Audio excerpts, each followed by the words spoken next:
a vu de toutes les douleurs. On est revenu de tant de combats et a tellement tendu son corps là où d'autres ont baissé les bras. Elle dit qu'après certains regards, les mots deviennent dérisoires.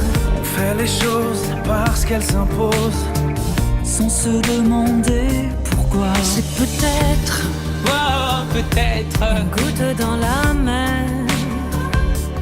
C'est peut-être, oui peut-être, une goutte dans le désert. oui mais c'est sa raison d'être, sa raison d'être. Oui mais c'est sa raison d'être, sa raison d'être.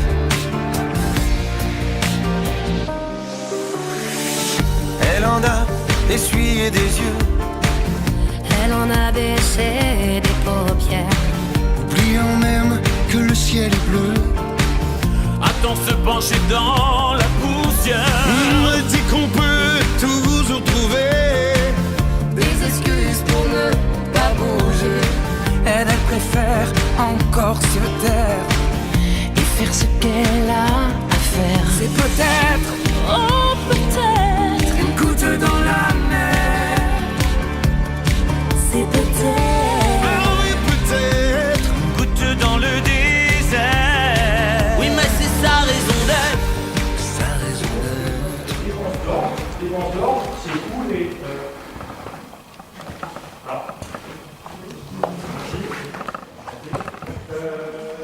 les dépenses d'ordre, 240 000 euros. Donc les dépenses d'ordre, c'est à la fois tout ce qui concerne les dotations, notamment les amortissements. Vous savez, quand on achète du matériel, on achète un véhicule 10 000 euros, on l'amortit sur une durée, ça peut être sur 5 ans. Donc si on l'amortit sur 5 ans, c'est 5 fois 2 000 euros. Donc vous voyez, il y a une année, on mettra 2 000 euros, l'année d'après, on mettra 2 000 euros. Donc en fait, l'idée, c'est de pouvoir racheter ce matériel à l'issue de cette période de 5 ans.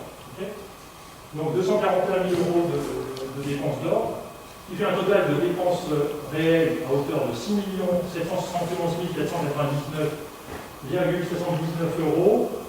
Face à ces dépenses, des recettes réelles, 7 281 979,27. Ces dépenses réelles, 3 gros chapitres. Premier, chapitre 70. Chapitre 70, c'est les charges, les produits et services.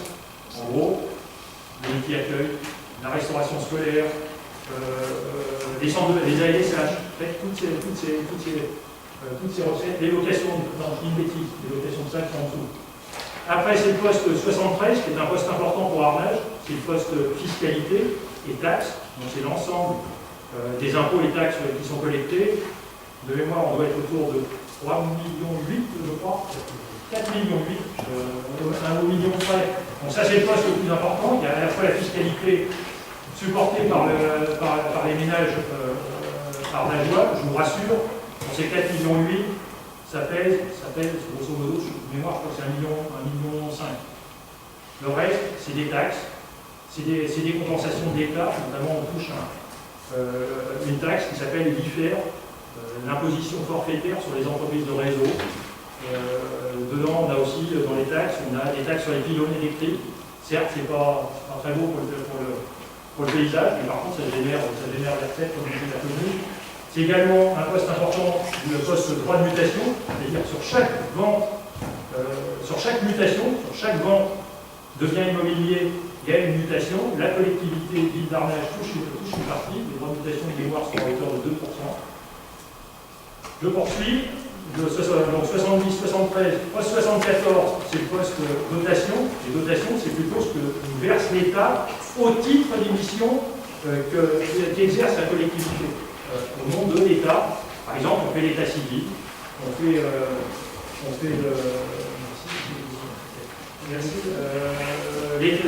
l'état civil.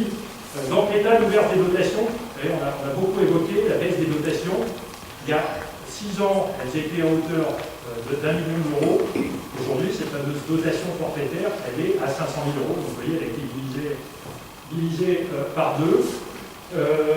Dans toutes ces dotations, on a également la CAF, caisse d'allocation familiale, qui accompagne via un dispositif qui s'appelle le contrat enfant jeunesse, on aura l'occasion d'en reparler, qui accompagne le financement des structures de petite enfance, de jeunesse également.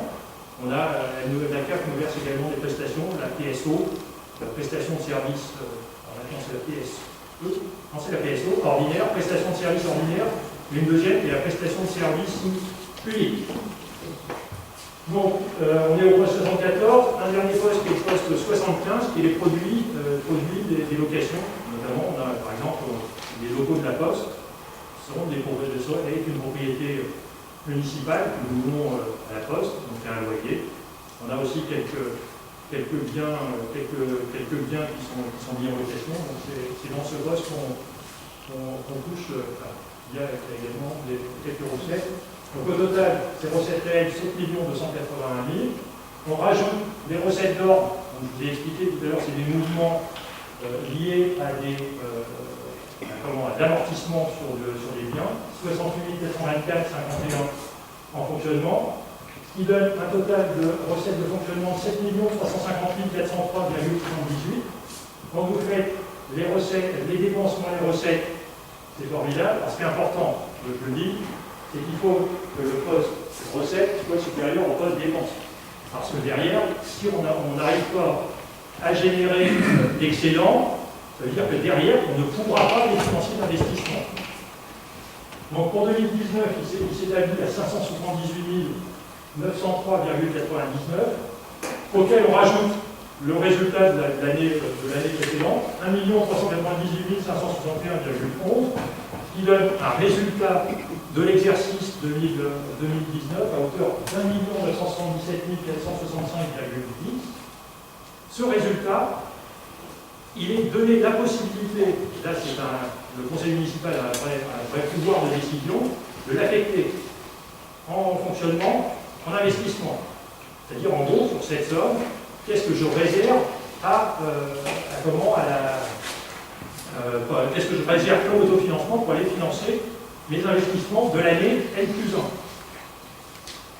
Ok? Jusque-là, ça va? Sur la partie fonctionnement, la partie investissement. Alors là, sur cette partie, ça c'est les résultats de 2019. Investissement. Là, en fait, c'est toutes les acquisitions que fait la collectivité, les dépenses, les travaux que nous faisons, ça recense l'ensemble de ces opérations. Alors, au titre de l'année 2019, elles sont établies à un peu moins d'1 million d'euros, 995 899,88. Deux gros postes. Le premier, c'est le remboursement de la dette. C'est-à-dire, en fait, quand on fait des emprunts, il y a un moment, les emprunts, il faut aussi les rembourser.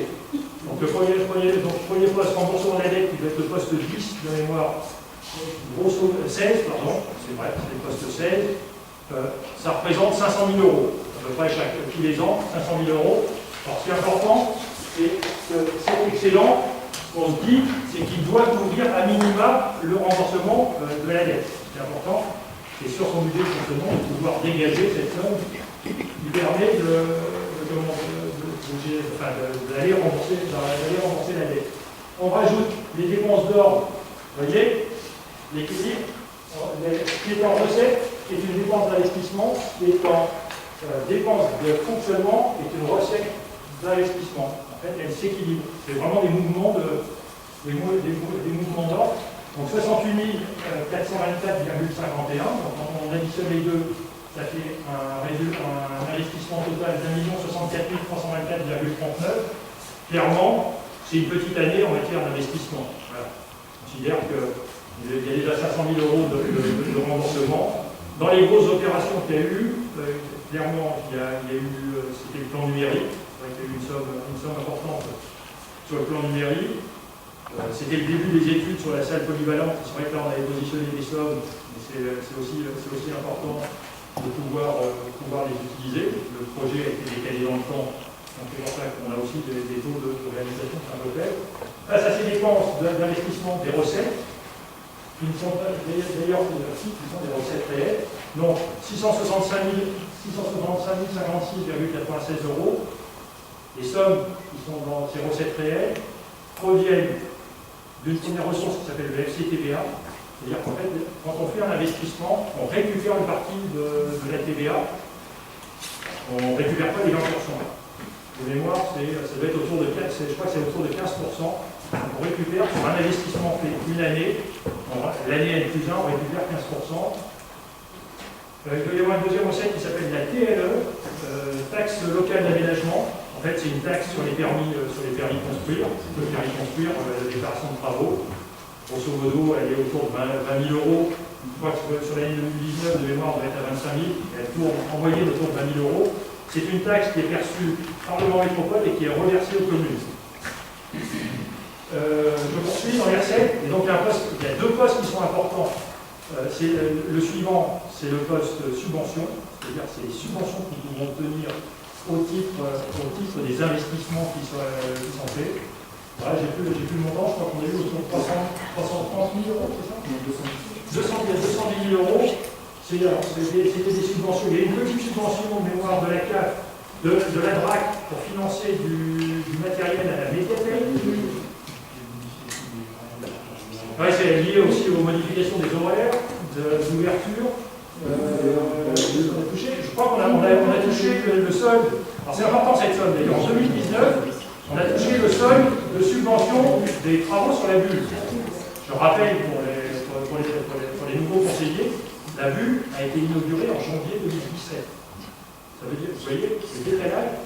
On constate la recette en 2019. Ça veut dire qu'aussi, la collectivité a besoin, à un moment ou à un autre, de trésorerie. C'est-à-dire qu'en fait, il y a des délais qui peuvent être importants. Et il y a un dernier poste qui, lui, c'était la force du dernier mandat, qui est le poste emprunt, où là on constate le montant des emprunts. Et sur l'ensemble de l'année, sur l'ensemble du précédent mandat, ça a été à zéro, puisqu'on n'a pas été fait le moindre emprunt sur l'ensemble du mandat. Ça veut dire que la collectivité a eu la capacité à investir avec l'autofinancement. C'est-à-dire les excédents qu'on a dégagés de la partie fonctionnement, qu'on a pu reverser en investissement. Là, vous avez des dépenses. Alors ça, c'est des choses que vous allez revoir assez souvent. Les dépenses réelles sont souvent supérieures au montant des recettes. Donc ça génère un déficit. Alors c'est un déficit comptable.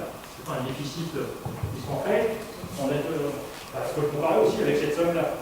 Ça veut dire que pour l'année on est autorisé à avoir des déficits, mais il faut les financer en N+1. Ça veut dire qu'on va réinscrire les 400 000 euros en recettes du budget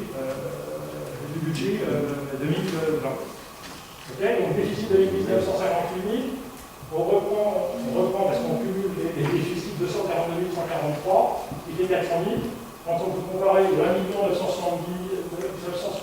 000 à 400 000 euros, vous avez en gros la somme qui est disponible dans le budget au regard de l'année 2019, c'est 1 600 000 euros, quelque chose près. Voilà, c'est quand même une somme qui est confortable, oui et non. Parce que ce qui est important, c'est quand même cette somme. Parce que cette somme, bon là, ça permet aussi d'aller financer des programmes d'investissement. Je vous rappelle que parmi les programmes d'investissement, il y a la rénovation de la salle de la loterie, la salle polyvalente. Ça veut dire que cette somme, c'est aussi ce qu'on épargne. Alors, en épargne, c'est un peu compliqué parce qu'on n'est pas autorisé à les placer sur les comptes du trésor. C'est-à-dire qu'en fait, c'est une trésorerie à zéro. Il rapporte quoi donc cette somme, en fait, elle va être utilisée pour aller financer de l'investissement. Et des investissements voilà. C'est-à-dire qu'en fait, on fait des efforts pendant quelques années pour pouvoir aller financer les investissements sur les années qui suivent. Est-ce que sur ça, je vais être clair? Je sais que pour débuter un mandat, c'est formidable, je ne sais pas ce qu'il y a fait. Alors, je le dis simplement, normalement, je ne devrais même pas... Celle-là, c'est vrai que je vais débuter. À partir de l'an prochain, ce sera Willy qui fera directement. Je vais me retirer au moment du vote, puisque je ne peux pas voter sur ce budget. On continue? Alors, une particularité, c'est vrai que pour débuter un mandat concernant les finances publiques, il y a une particularité sur l'ornage. c'est que le choix a été fait de voter le budget en décembre. Les anciens élus, on vote le budget en décembre de l'année 2020. Pourquoi? Ça nous permet de pouvoir l'engager, ça permet notamment à l'administration de pouvoir l'engager dès le 1er janvier. Ce qui n'est pas forcément le cas. Il y a par exemple un certain nombre de collectivités qui votent leur budget. Je crois que là, ils ont le droit jusqu'au 30 juin cette année. C'est-à-dire que vous votez votre budget le 30 juin, vous commencez à le dépenser au 1er juillet. Mais on considère qu'au 15 octobre, l'année est finie. Donc en gros, cette année, ça va être plutôt une année blanche, où l'avantage, c'est qu'on a voté le budget en décembre, et donc derrière, on a la capacité à pouvoir l'engager dès le 1er janvier. Ce qui permet d'avoir une période d'exécution du budget qui est plus importante. Donc, pour monter ce budget primitif, en fait, on anticipe le niveau des résultats. Je vais bien vos oreilles, parce que là, c'est quelque chose d'assez technique. Là. Dans la technique, on ne voit pas ça dans beaucoup de collectivités, mais on anticipe une partie des résultats. C'est-à-dire qu'en gros, le résultat que là, on vient de constater, 1 977 000, quand on a voté le budget en décembre, on l'avait estimé à 1 814 619,26. Ça veut dire qu'on a généré un écart de 162 846,10. C'est sur un budget qui, je vous rappelle, qui fait 7 162 000, c'est vraiment une très très bonne précision. Vraiment, donc 162 000 euros de plus. Donc cette somme, en fait, ça va faire l'objet de la décision modificative. Il va falloir l'intégrer dans le budget de l'année 2020. Ok, pareil en investissement. On a constaté, ce que je vous ai expliqué avant, un résultat à hauteur de 400 314,18. On l'avait estimé en décembre, on a monté le budget à 444 820. C'est-à-dire qu'on l'avait estimé encore plus déficitaire que ce qu'il venait. Donc on constate un écart de 44 505,82. Ça veut dire que c'est pas une recette, c'est une dépense qui est moindre. C'est-à-dire qu'en fait, c'est du positif. Bon, les propositions que je vous ai dites, c'est 162 842 euros. Ça peut être soit affecté en fonctionnement ou en investissement. Ce que je vais vous proposer, c'est qu'en fait, quand on a monté le budget avec ces 1 814 619,26, l'équipe municipale avait fait le choix de mettre 1 214 619,26 en recette de fonctionnement du budget 2020 et de mettre 600 000 euros pour aller financer les investissements de l'année 2020. Ce que je vous propose, c'est que cette somme de 162 846,10, c'est qu'elle soit affectée intégralement en fonctionnement. Vous allez voir pourquoi, parce que notamment avec la crise sanitaire qu'on a connue, il y a un certain nombre de dépenses qui jouent. Sur l'investissement, on n'a pas le choix. De toute façon, c'est forcément un investissement. Et donc la proposition, c'est de réduire le niveau des dépenses d'investissement de 2019 à hauteur de 44 505 euros. Est-ce que ça va sur ça? Alors, l'équilibre de la... Alors maintenant, en fait, donc, les montants sont été très simples, c'est de se dire 162 000, on trouve 162 000 euros de recettes, et puis on a 44 000, on enlève 44 000. Ça a été trop simple. Entre-temps, on a eu la crise sanitaire. La crise sanitaire a généré de nouvelles dépenses, mais aussi généré des moins de recettes. Et donc, dans la décision modificative, il faut qu'on anticipe les résultats de ce qu'on prévoit sur donc presque modification sur le budget. Donc, les 160, je prends la partie, sur les recettes de fonctionnement. Donc, la proposition, c'est d'affecter les 162 844 euros 10 d'excédent supplémentaire. Donc, la proposition que je vous fais, dans les simulations qu'on a fait, c'est important à noter, c'est que la crise sanitaire, c'est terrible de dire ça, va diminuer, c'est-à-dire qu'on a des recettes que nous n'aurons pas à hauteur de 150 000 euros.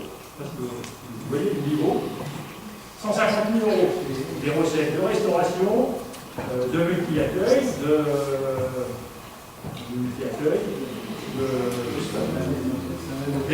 les locations de salles, 150 000 euros, ce qui est quand même extrêmement important. Juste pour votre information, un point d'impôt, c'est-à-dire quand on fait le choix d'augmenter d'1% des impôts à Arnage, de mémoire, je crois qu'on génère c'est 18 000 euros. 150 000 euros, vous voyez, le delta, on est quasiment sur, à peu de choses près, c'est 7-8 points d'impôt. Donc 150 000 euros de perte. 34 000, alors 150 000 euros, c'est uniquement sur le produit des services. Tout à l'heure, on parlait des locations. Non, les locations, c'est 34 300 euros de plus. C'est-à-dire, on a prévu, il y a des recettes qu'on ne fera pas à hauteur de 34 300 euros. Il y a on a anticipé également des chutes sur l'imposition liées à la fermeture des entreprises. On a une recette qui s'appelle la CVAE, cotisation sur la valeur ajoutée des entreprises. Cette CVAE, elle est assise, comme son nom le dit, sur la valeur ajoutée, donc sur la richesse créée par l'entreprise. Avec 3 mois de confinement, on sait que les chiffres d'affaires vont fortement diminuer. Donc là, ça a été estimé à 90 000 euros. Je vous propose également de diminuer les dotations. Je reviens. Ça n'a pas été estimé à 90 000 euros, c'est estimé à 78 000 euros, au nom de la commission peut le confirmer. 78 000 euros. Par contre, on a constaté en fin d'année ce qu'on appelle des rôles supplémentaires. C'est-à-dire que, en fait, les services fiscaux en fin d'année, tous les mois, on sait à peu près combien on touche de recettes fiscales. Au moment où on vote les taux, en fait, on a un état, c'est des termes qui est un peu barbare pour vous aujourd'hui, mais on appelle l'état 1259, qui nous permet d'estimer les recettes d'imposition en fonction des taux qu'on décide. Voilà, en fait, ça nous donne. Après, les services fiscaux appliquent ces nouveaux taux, et en fait, tenant compte d'un certain nombre de variables qui sont souvent des redressements fiscaux auprès d'entreprises, on a des recettes supplémentaires. Donc on a 90 000 euros de recettes, on a 160 000 euros de recettes supplémentaires, diminuer les 80 000 euros, il reste 90 000. C'est un plus, c'est plus 90 000, c'était pas un moins. Et plus 11 000, en fait, l'État a annoncé qu'elle allait prendre en charge une partie des masques. On avait le choix de distribuer deux masques par foyer. L'État nous en prend une partie à hauteur de 11 000 euros. Sur les dépenses de fonctionnement, donc, ce que je vous propose, c'est que sur le sol, on met une somme de 94 746,10 dans un chapitre qui s'appelle dépenses imprévues. Lié à la crise sanitaire, normalement, le budget, le poste dépenses imprévues ne peut pas dépasser 7,5% du budget. Du fait de la crise sanitaire, l'État a autorisé qu'on le porte à 15% du budget. Donc ce que je vous propose, c'est que ces 94 746 euros qui soient affectés aux dépenses imprévues, donc en plus de ce qu'on avait, on est encore inférieur au 7,5, juste pour l'info. Pourquoi? Parce qu'en fait, on n'a pas de dépenses nouvelles à les financer en fonctionnement. Voilà. Je vous propose qu'on rajoute dans les dépenses 6 000 euros pour les dépenses de personnel pour l'attribution d'une prime liée à la crise sanitaire. Une déclaration, Claire vous en reparlera un peu plus tard. Et de réduire de 21 200 euros les dépenses à caractère général en raison de non-dépenses générées par le confinement. C'est-à-dire qu'en fait, sur cette période de 3 mois, les dépenses qu'on a portées à hauteur de 21 200 euros, la proposition, on aurait pu se dire, allez, on laisse le montant. J'ai souhaité, la commission a confirmé, c'est qu'on affiche que par le confinement, on a aussi des dépenses payées. C'est vrai que d'un côté, on a des pertes de recettes, mais on a aussi des non-dépenses, et elles sont à hauteur de 21 200 euros. Sur la partie équilibre de l'investissement, je trouve que c'est mieux. Donc la proposition, c'est de réduire 44 505,82 de déficit d'investissement et d'affecter ces 44 505,82 euros de deux manières. Le premier, c'est de consacrer une somme de 10 000 euros sur l'ouverture de classe à l'école Françoise Dolto. C'est aussi important. On a une ouverture de classe, c'est quelque chose qui est important dans une commune. Derrière, on a aussi un certain nombre d'investissements en mobilier en matériel informatique à faire. Donc on consacre cette somme de 10 000 euros. Et de rajouter une somme de 34 505,82 pour la liaison douce, qui est un sujet qu'on a évoqué, Génie a évoqué au dernier conseil municipal, puisque les travaux sont partis. Les Génie pourra, si le souhaite, faire un petit topo sur ce sujet, ça avance bien. Donc au total, on a besoin de 34 505,82 €. Ça va plus vite que ce qu'on avait prévu quand on a monté le budget. Et ça, on peut que s'en féliciter. Voilà. Est-ce que vous avez... Après, vous avez... Je vais sortir. Là, le maire peut présenter en fait le compte administratif, mais il ne peut pas être jugé parti. Parce que simplement, donc, je vais céder la présidence du conseil à Willy, puis l'an prochain, on fera toutes ces brillantes démonstrations.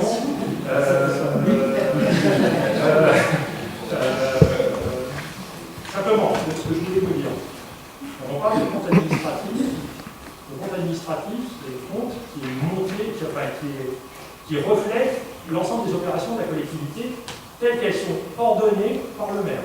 C'est-à-dire, en gros, c'est 6,5 millions, c'est le maire qui a généré des mandats, qui a signé pour engager toutes ces dépenses. Et ces recettes, en fait, c'est dans les deux sens. Vous savez qu'on ne touche pas directement d'argent, on ne dépense pas directement, il y a un receveur municipal, donc on appelle un receveur municipal, il y a l'ordonnateur et le comptable. Le comptable public, c'est tout simplement le comptable public, qui lui, de son côté, tient sa propre comptabilité, et dans ce cas-là, ça s'appelle un compte de gestion. Mais en fait, ce qui est demandé au conseil municipal, c'est d'approuver le compte administratif dressé par monsieur le maire. C'est pour ça que je ne peux pas être jugé parti et que je vais quitter la salle. Mais aussi de constater l'adéquation entre le compte administratif et le compte de gestion. C'est-à-dire qu'en fait, si on a une différence entre les deux, on ne peut pas voter, puisqu'ils doivent être votés dans des termes identiques. Alors, des fois, je vous dis, ça arrive, des fois, ça joue à 2-3 centimes près. Et en fait, on cherche pourquoi ces 2-3 centimes vont pas passer. Donc, ça peut être une erreur du comptable ou ça peut être une erreur de l'administration, mais c'est sur des petites sommes comme ça. Donc, vous avez à voter sur le compte administratif, sur l'affectation du résultat, les 162 000 euros que je vous ai proposé de remettre en fonctionnement, et toute la décision modificative telle qu'elle a été présentée. Je pense qu'on doit avoir l'ensemble des délibérations qui ne peuvent rien oublier. Voilà, donc ça c'est... Alors, est-ce que vous voulez que je fasse une éolienne ou je reviens à ça? Est-ce que vous voulez peut-être voter globalement? Ce que je vais proposer, c'est que vous faire toute la présentation parce qu'on a aussi... on a une partie. Normalement, oui. Alors, on vote. L'idée, c'est de voter toutes les délibérations. Ce que je vous propose, vous faites comme vous voulez, c'est Willy pour la présidence, vous votez en masse. Sur l'éolienne, c'est aussi une particularité, ça c'est pas une particularité propre à Arnage, ça se voit dans beaucoup de collectivités. Le choix qui a été fait, c'est d'avoir un budget, qu'on appelle un budget annexe. Le budget annexe, c'est un budget qui permet de retracer l'ensemble des opérations d'une collectivité sur une activité. Donc là, le choix a été fait de le mettre sur l'éolienne, donc ça permet d'avoir le budget du service culturel, à la fois la programmation culturelle, la médiathèque, dedans. Donc vous avez un budget global qui est exactement la même chose que le budget de la commune. On retrouve les mêmes chapitres, avec une particularité, c'est que les deux sont liés, c'est-à-dire que le budget annexe est en fait, on sort une ligne du budget général, c'est la fameuse ligne 74, subvention, c'est-à-dire que la subvention de 273 000 versée par la ville d'Arnage, elle est sortie, c'est une recette du budget annexe, et donc en fait, voilà, on a la liaison. Et donc, de cette somme, vous avez un budget, alors qui s'établit, je n'ai plus les chiffres sous les yeux. Le CA est à 455 €. Voilà, on a un CA à 455 000 euros. À l'image de la ville, quand il a été monté en décembre. Donc là, on avait anticipé aussi on avait fait des reprises de résultats anticipées quand on l'a monté. À l'époque, alors par contre, il y a une particularité sur ce budget éolien, c'est que vous n'avez qu'une partie fonctionnement. Puisque le flux d'investissement, donc l'investissement c'est principalement lié à la partie investissement de l'éolienne, et donc c'est le budget général qui a été pris directement en charge. Donc il n'y a pas d'investissement sur la partie éolienne. La reprise de résultats telle qu'elle avait été estimée en décembre, elle s'est élevée à 31 000 euros, de mémoire. 30 000 euros. Non, elle est bon. 30 900, donc c'est bien 31 000 euros. Elle était à 31 000 euros. Quand on a repris l'ensemble des résultats, on a constaté qu'on avait à nouveau un excédent supplémentaire qui s'établit au total à 61 000 euros. Donc, même démarche que pour le budget général, il y a 30 000 euros et non 25 000 comme il a été à un moment il y a eu une erreur. C'est bien 30 000 euros. Ces 30 000 euros, il faut les affecter. C'est la même démarche. On constate 30 000 euros de plus, et la proposition qui a été faite à la fois par le conseil d'exploitation d'éoliennes, mais aussi par la commission finance, c'est de se dire ces 30 000 euros, et bien, la proposition qu'on vous fait, c'est de diminuer le montant de la subvention municipale, qui était de 273 000 euros, 373 000 euros, et 100 000 euros, de la descendre à 341 000, qui ne fait pas juste 32 000 euros aussi, ça fait 30 984. Voilà, c'est ça, l'écart est 30 984, c'est uniquement d'intégrer la diminution de la subvention que la ville versera au budget d'éolienne, en sachant que, je le dis ici, l'éolienne, à un moment donné, pouvait avoir une difficulté budgétaire, la collectivité est quand même là pour aussi derrière. Ça veut dire qu'on refait une décision modificative. Voilà. Est-ce que vous avez des questions? Et puis après, je m'écris. Et puis après, je vous laisse avec Willy. Par contre, je vais voir un pays. Je vais les voir. Vous me rappelez? Bon courage. Pas de questions? C'est bon? J'en reviens pas.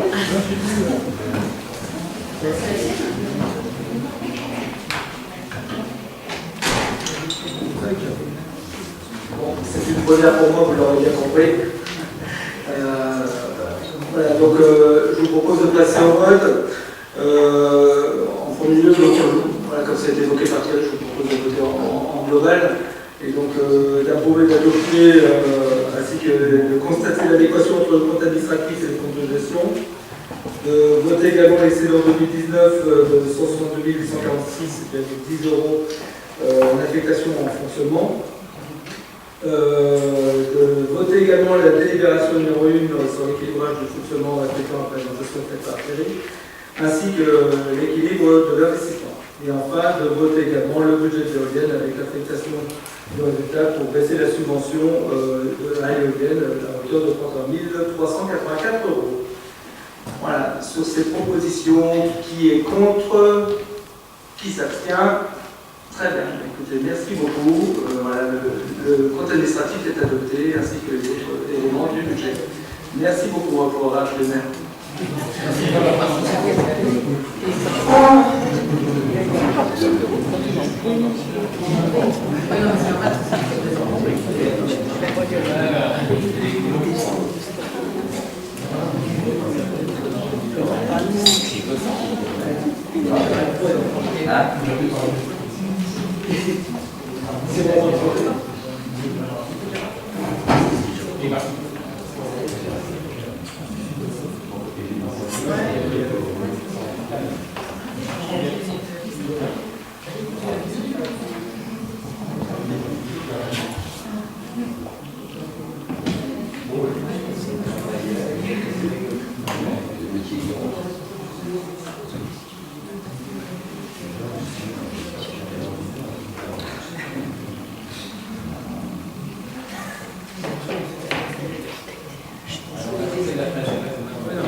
Bien. Alors, Monsieur le Président,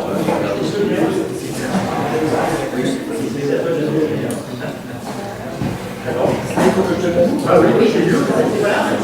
Écoutez, monsieur le maire, j'ai l'honneur de vous annoncer que l'ensemble de délibérations et des votes ont été approuvés à l'unanimité. Et merci de cette confiance. Et ça sera avec beaucoup de plaisir que l'an prochain, je céderai la parole. Willy a pu constater que ça se fait assez simplement. Bien. Alors, on a un certain nombre de désignations à faire. Je vous propose qu'on désigne les membres de la commission d'appel d'offres. Alors, cette commission d'appel d'offres, elle se réunit très exceptionnellement. Pourquoi elle se réunit très exceptionnellement? C'est surtout quand on a des très gros chantiers, par exemple la salle dans laquelle on siège. Voilà, c'était un marché qui était supérieur à 1 million d'euros. On a réuni la commission d'appel d'offres.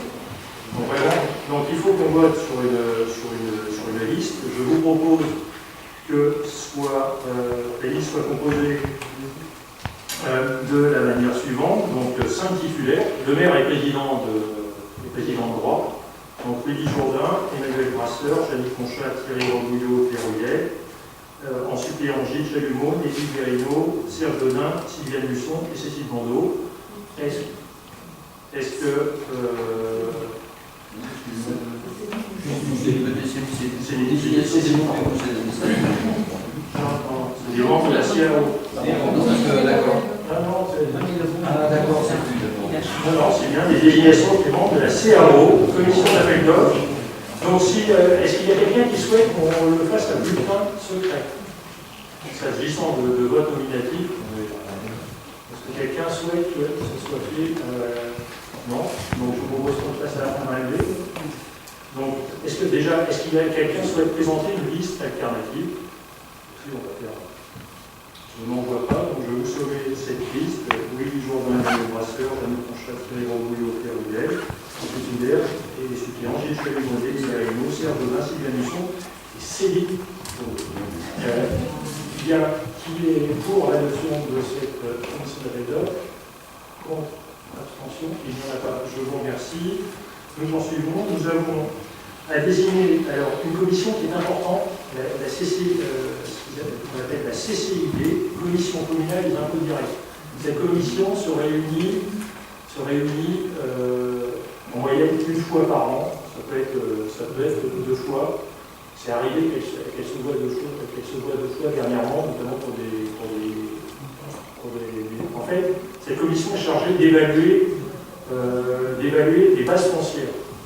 C'est-à-dire, en gros, un citoyen fait construire sur Arnage, sa maison va avoir une évaluation foncière sur laquelle est calculée la taxe d'habitation et la taxe foncière. Alors, il y a des critères, je vous passe les critères de calcul et tout ça. Donc, les services fiscaux nous donnent une estimation, et en fait, la CCID a la possibilité de dire, finalement, cette maison, on considère que, au vu du standing, au vu des commodités, elle est située en plein cœur de ville, à côté des commerces de proximité, elle mérite d'avoir un classement supérieur. Donc, cette CCID a la possibilité, et ce n'est qu'une possibilité, puisqu'en dernier ressort, c'était la DGFiP qui travaille, c'est les services fiscaux qui décident. possible, de faire des propositions d'évolution. Alors ça arrive tous les ans, on a une dizaine de modifications. Il y en a eu une très très importante, et je le redis, elle a été unique en France. C'était sur l'année 2020. C'est la proposition de la CCID de diminuer la valeur foncière des évaluations foncières des commerces qui sont situés sur la zone nationale pendant la phase des travaux. C'est-à-dire que c'est unique en France, puisque c'est la première fois que ça a été fait, c'est que l'ensemble des commerces et locaux d'activités qui sont situés sur la zone nationale ont, à partir de l'année 2020, une baisse de leur base foncière de 15%. Ce qui est, et donc ces 15%, c'est-à-dire que donc sur ces 15%, il va y avoir un taux, ça va faire une moindre recette pour la commune, parce que ça génère d'ailleurs des recettes pour la commune, et donc c'est un choix, je trouve, qui était important. Par contre, la CCID sera amenée en 2 ans aussi à revenir à un niveau normal. Alors, je ne sais pas, voire supérieur, parce que vu que ça sera... Mais ça sera à la CCID de décider. Alors cette CCID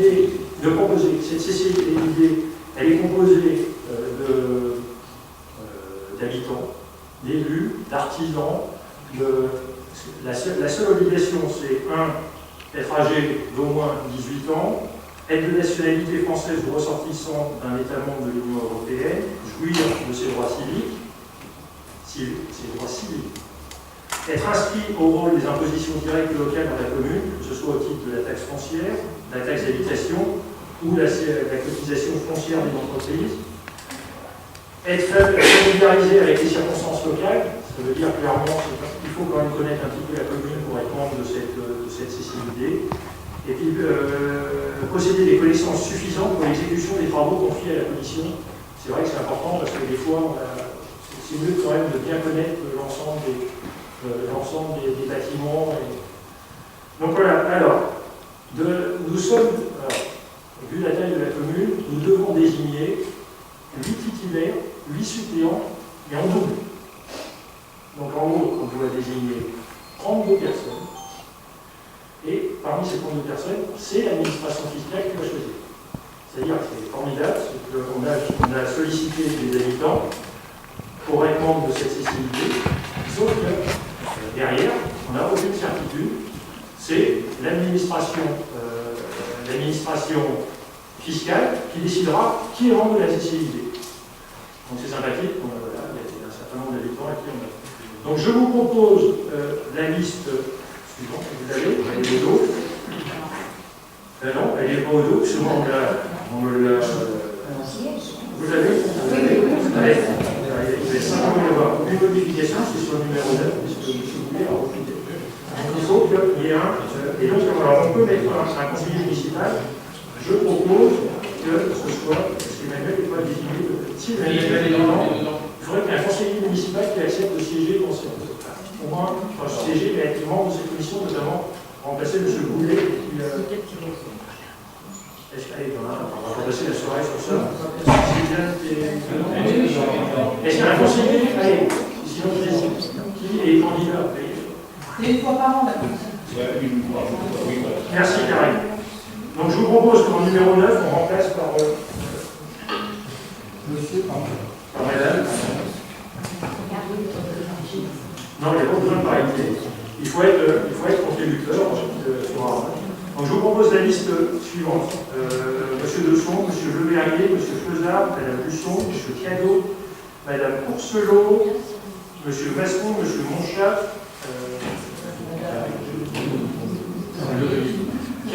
c'est marqué devant, pardon.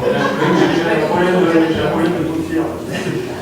Madame Lemeunier, Madame Naï, Monsieur Cerqueux, Madame Darrois, Monsieur Beaumont, Monsieur Brandilly, Madame Goupil, Madame Dubois, Madame Mouillet, Monsieur Bruno, Monsieur Langevin, Monsieur Germont, Madame Dufaux, Monsieur Brasseur, Madame Gillin, Monsieur Pousse, Monsieur Moreau, c'est Madame Decaux,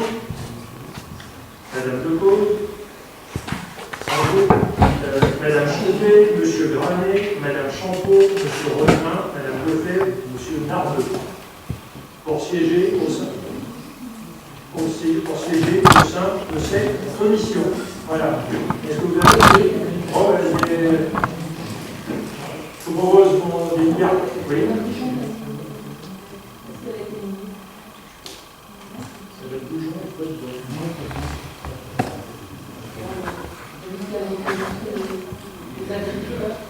parce que j'ai tellement mal écrit, que là, on remplace les règles par la vision. Surtout les lycées. C'est bien. Alors, dans cette liste, il y a à la fois des élus, ce qui n'est pas possible d'avoir des élus ou des protégés. Donc là, il y a des élus, il y a des anciens élus. C'est bien aussi de mobiliser les anciens élus, puisqu'ils connaissent bien la commune. Il y a des représentants des commerces. Il y a également il faut aussi dans cette commission, il y a aussi des représentants qui contribuent sur Arnage, mais qui n'habitent pas Arnage. C'est vraiment très, très technique. C'est le cas par exemple de Mme Champeau. Mme Champeau est domiciliée à Guessela. Elle est artisan sur Arnage. Donc, à ce titre, elle peut siéger dans cette commission. Donc voilà. Okay. Je vous propose donc Mme Jean aussi, votre aussi, sur le monde agricole, c'est aussi important. Pas de difficulté, je considère que la liste est adoptée, pas d'abstention. Je vous remercie, on poursuit. Désignation des adjoints chargés de représenter la commune dans les actes passés dans la forme administrative. Donc en fait, la commune a la possibilité de créer des actes notariés. Donc ça a un avantage, c'est que notamment sur les petites parcelles où des fois ça n'intéresse pas forcément les notaires, la commune joue le rôle du notaire. Et c'est surtout que ça coûte moins cher, puisque derrière, il n'y a pas tous les frais de notaire. On a quelques taxes foncières, c'est des taxes d'enregistrement. Voilà, donc ce que je vous propose, alors le maire de droit dans ces actes, en fait, donc, quand on a ces signatures d'actes, représente le notaire, joue le rôle du notaire, et il a face à lui un élu qui représente la commune, et il a un vendeur ou un acheteur, donc, qui est le particulier. Ce que je vous propose, si vous êtes d'accord, c'est que ce soit Jenny Conchat qui soit titulaire, soit positionné en 1 pour représenter le maire lors de la signature de ces actes, notamment de sa délégation à l'organisme, qui soit secondé par Willy Jourdain en cas d'absence, et après, Dave. Willy Jourdain et Dave France en 3. C'est les adjoints qui doivent. Il n'y a que les adjoints qui peuvent effectuer ces missions. Merci, d'ailleurs, l'intéressé nous a signalé, je le remercie. Est-ce que ça a quelques remarques de votre part? Il y en a, simplement vous dire qu'on en fait très régulièrement. Tous les ans, il y en a 4 ou 5, c'est plutôt intéressant. Est-ce qu'il y a des oppositions, des abstentions? Je vous remercie. Nous poursuivons. La désignation des représentants à la commission de suivi de site. Alors, vous savez qu'on a pas très loin d'ici d'ailleurs un site c'est les eaux seuil haut, qui est un site sur lequel il y a des mesures de sécurité particulières, notamment il y a un PPRT, plan de prévention des risques technologiques, qui a été mis en œuvre autour de ce site avec des restrictions, enfin des préconisations sur les habitations, des interdictions. Et en fait, tous les ans, il y a une commission qui se tient sous la présidence du préfet, qui est son représentant, c'est souvent le secrétaire général de la préfecture, Thierry Baron, qui l'année, qui regarde l'activité, enfin, ça s'appelle une commission de suivi de site, qui regarde l'activité du site. L'ADREA c'est la direction régionale de l'environnement. Il y a des inspecteurs des installations classées qui font des rapports. En fait, l'exploitant doit faire état des stockages qu'il a eu à faire, de tous les mouvements de camions, les travaux qu'il a fait, les exercices de sécurité. Donc voilà, dans cette commission de suivi de site, on examine toutes ces choses.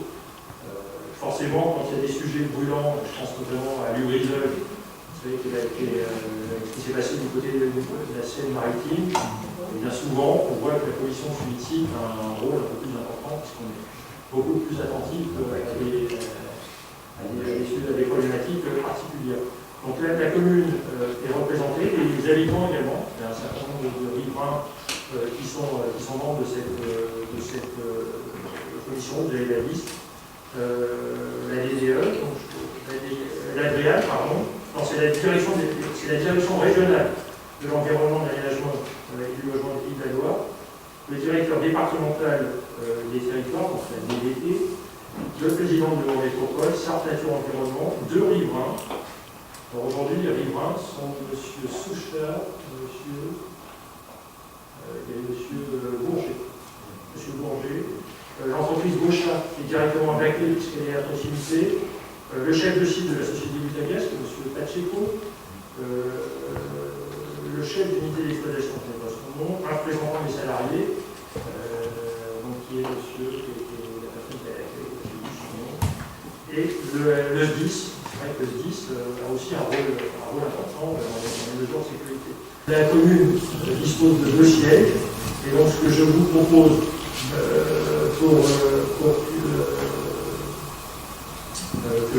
c'est que ce soit moi en tant que maire et Jannick qui siégeons en tant que titulaire, et en cas d'absence de l'un de nous deux, on soit suppléé par Serge Bevin ou Pierre Audet.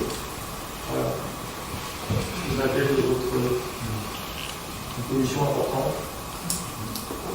Pas d'abstention, pas de vote contre, je vous remercie. Merci pour les intéressés. Et nous poursuivons. Désignation des représentants de la commission consultative de l'environnement de l'aérodrome de Mont-Arnage. L'aérodrome est parti sur Arnage. Cette commission, elle a un vrai rôle depuis quelques années. C'est vrai qu'elle a été mise un peu en stand-by. Elle a un vrai rôle lié principalement à la pratique des vols. Vous savez, il y a un certain nombre d'activités aéronautiques qui sont développées sur le site et qui sont aussi générateurs d'un certain nombre de difficultés, de tranquillité des riverains, notamment le week-end. Donc l'association l'ASDN ici, et l'association sartoise de défense de l'environnement, voilà, elle y siège, et donc tous les ans, il y a une fois par an, en fait, on se réunit avec également les exploitants du site, donc les entreprises qui font tourner l'hydrotère, le parachutiste, sont présents dans cette émission qui est aussi sous l'égide du préfet. Et donc on examine toute l'activité autour de ce qui se passe, tout ce qui se passe autour du site. C'est vrai que ça a beaucoup été tourné sur les nuisances sonores. Souvent c'est plutôt lié à ça.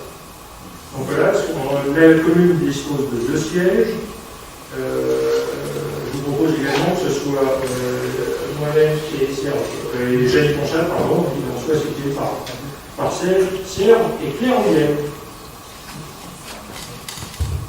Pas de soucis, pas d'abstention, pas d'opposition, de vote contre, je vous remercie, nous poursuivons.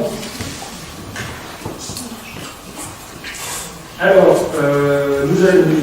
Arnage est une ville extrêmement dynamique qui a beaucoup d'associations, et donc on doit aussi être présent ou être représenté dans un certain nombre d'organismes. C'est une première liste, il y en aura d'autres, puisque je souhaite aussi qu'on désigne un référent dans chaque association du territoire. Donc, vous devez avoir la liste, on y va. Donc, il y a des choses référentes, questions de défense, important. Donc, Serge Bevin fait ça avec brio depuis de nombreuses années. Il a accepté de poursuivre cette mission au titre du CNAS, le Centre National d'Action Sociale. En fait, le personnel agent territorial a aujourd'hui de l'action sociale. Donc c'est via un organisme qui s'appelle le CNAS, Centre National d'Action Sociale. C'est à la fois des chèques vacances, il y a des chèques vacances, il y a des places de cinéma, enfin il y a de l'action sociale. Donc voilà, c'est le principe d'un CE. Donc voilà, en fait, il faut qu'on cotise, la collectivité cotise pour le personnel à cet organisme. Tout le personnel y a le droit, ainsi que les retraités. Donc ce que je vous propose, c'est que ce soit Claire William qui, au titre de sa délégation au personnel, ici. Au sein des conseils d'établissement scolaires, donc tous les conseils d'établissement, la maternelle Gérard Philippe, la Frédéric Françoise Dolto, élémentaire Gérard Philippe, élémentaire Auguste Renoir, que ce soit elle au titre de sa délégation à l'enfance, et qu'elle soit suppléée par Pierre Olivier sur l'ensemble des conseils d'école. On continue. Au titre du collège, que ce soit Rémi qui soit titulaire pour représenter la collectivité, qui soit suppléé par Pierre Olivier, et qu'au titre du lycée, ce soit Pierre Olivier qui soit le titulaire, que ce soit Rémi le suppléant. C'est ça. Au titre des conseils d'administration, notamment au titre de l'AGAG, l'association de gestion et d'animation de la GRI, je sais que ça me permet aussi de faire une aparté. Vous avez vu qu'hier, il y a eu un drame. C'est pas sur la GRI, c'est quand même dans le fond. Cet après-midi, les pompiers ont dû intervenir quand même à 2 reprises. C'est vrai qu'il y a la chaleur, voilà, c'est aussi. Voilà, ça me permet de rappeler aussi le devoir de responsabilisation. Je sais que quand on est jeune, on a des velléités pour. Qu'est-ce que c'est terrible de perdre la vie à 19 ans en allant se baigner. Voilà. Malheureusement, ce n'est pas le premier drame qu'on connaît sur cette commune. Il y en aura d'autres. Je ne suis pas oiseau de mauvais augure, mais vraiment j'appelle aussi chacun à tirer les enseignements de ces drames. Voilà. Il y a une ville à surveiller, la ville investit. Enfin, c'est ça, c'est un choix aussi, on pourrait pas faire. La ville finance tous les ans 4 postes de BNSSA. Enfin, il y avait 3, on est passé à 4 pour cette année. Donc c'est aussi, voilà, on veut que derrière ce soit le site est agréable. On a obtenu le label Pavillon Bleu qui est quand même aussi une marque de reconnaissance. C'est vrai que ça permet aussi de vous en informer.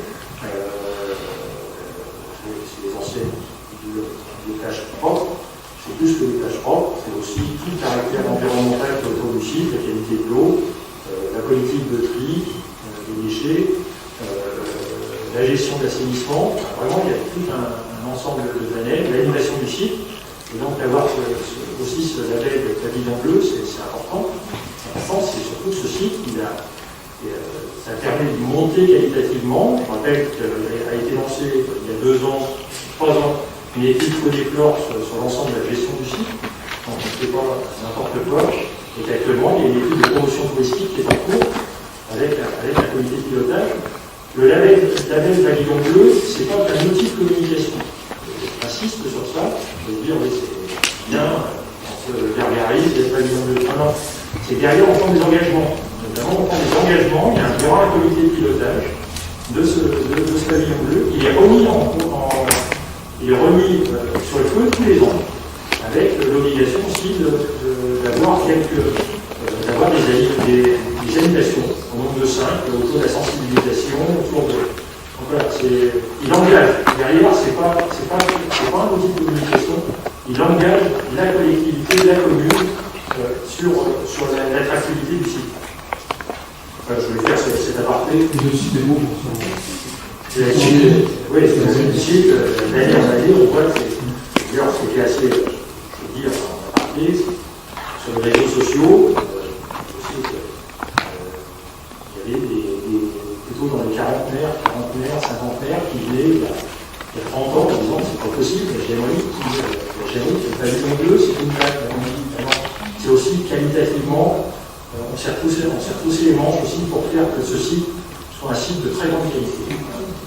Je rappelle quand même que le label, il est décerné par un jury, il y a un premier jury français qui décide ou non de transmettre un second jury international pour l'attribution en carnage, et la seconde commune du département à l'obtenir après la jury.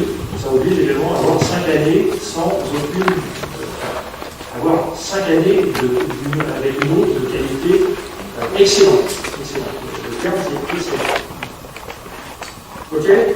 Donc, alors, au titre de l'association de gestion et d'animation de la GRI, qui fédère une vingtaine d'associations principalement liées aux activités nautiques. Donc, Gilles Chalumeau, Pierre Rouillet, Émilie Jourdain et Boudin. Ça a sens. Ah oui. T'es surpris de ça? Non, je sais pas parce qu'il vote. C'est sens. Il n'y a pas de suppléant. Non, oui, c'est bien titulaire. On avait Oui, bah c'est les statuts des associations. Alors c'est vrai que il y a des associations où les nombres sont importants. Alors après, en attendant, ce qu'on pourra faire, c'est aussi, moi je suis pas, vous savez, on est là pour accompagner les structures. On n'est pas là non plus pour aller imposer. Moi, je crois que c'est important. C'est aussi de la cogestion, de la coordination. La proposition, c'est qu'aujourd'hui, dans les statuts de la GAG, il y a écrit qu'il y a 4 représentants de la collectivité. Quand ils font une modification de statut, on leur proposera de diminuer le nombre de représentants de la ville. Ça ne sert à rien d'avoir. Je pense qu'un avec un suppléant, c'est suffisant. Aujourd'hui, je vois qu'il y en a 4.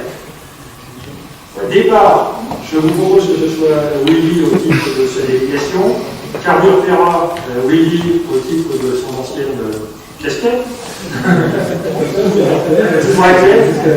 jusqu'à la prochaine assemblée générale. Alors, au niveau de l'Union sportive d'Arnage,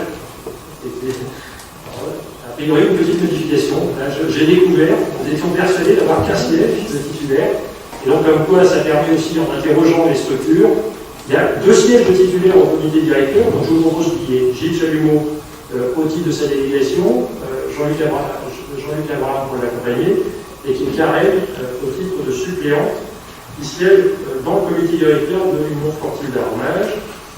Et il nous reste 2 conseils d'établissement, le conseil d'établissement du multi-accueil, donc ce soit on a 2 sièges, ce soit...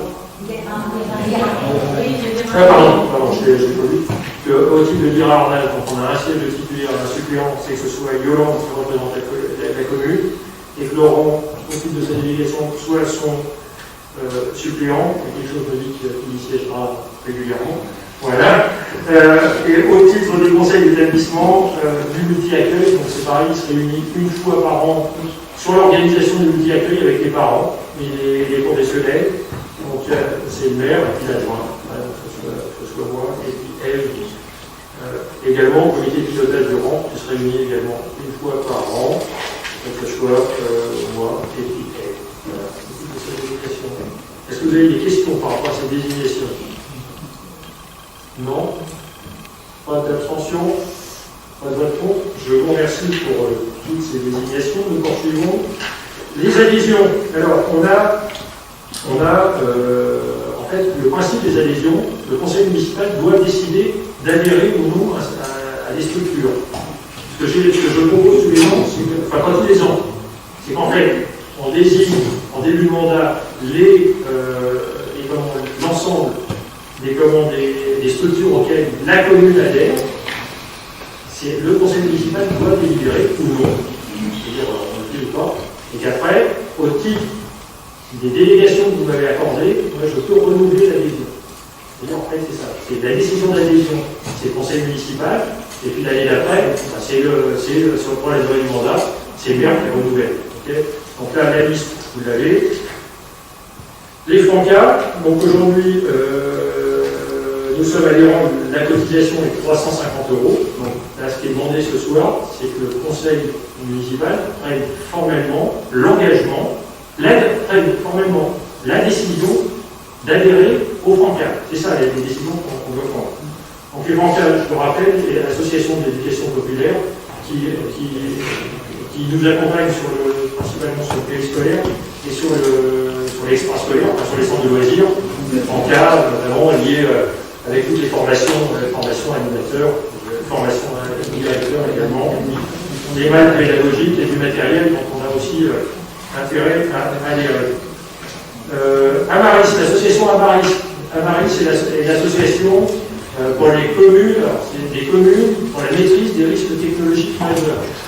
Aujourd'hui, cette association est importante, elle nous a beaucoup aidé, notamment dans la mise en œuvre du PPRT. PPRT, plan de prévention des risques technologiques.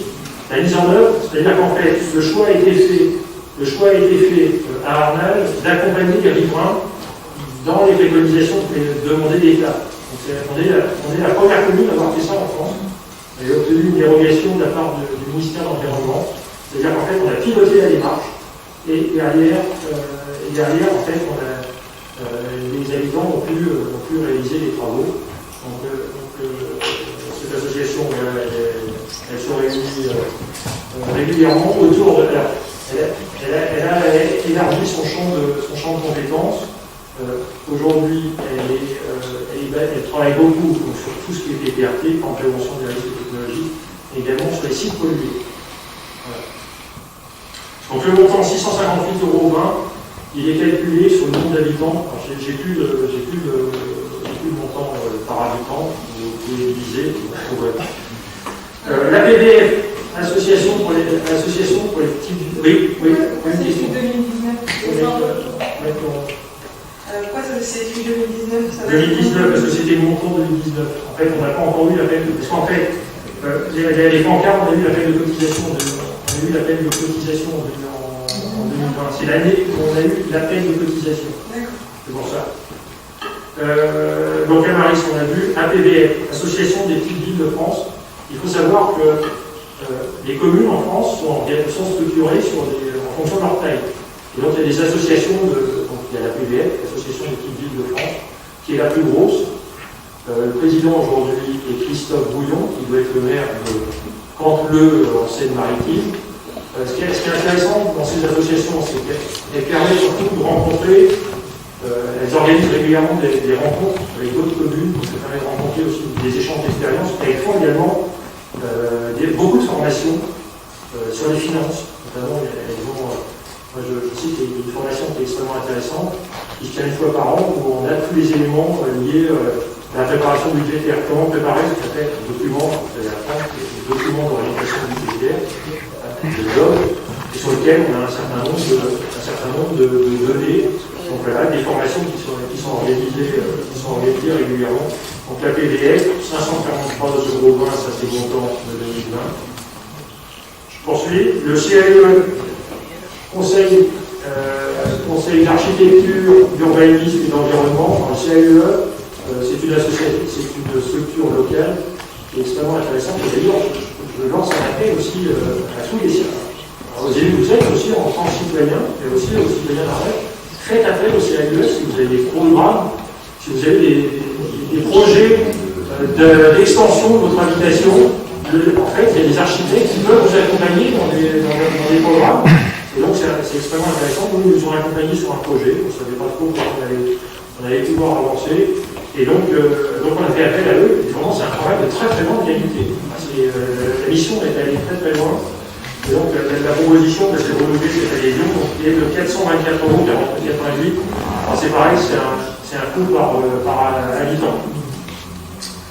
Sarthe Tourisme, ça c'est une nouvelle proposition. Elle émane de la commission culture. Laurent, je te laisse en parler.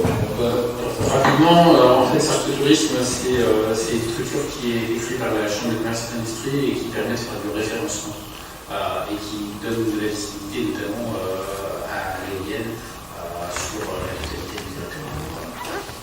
Tu continues.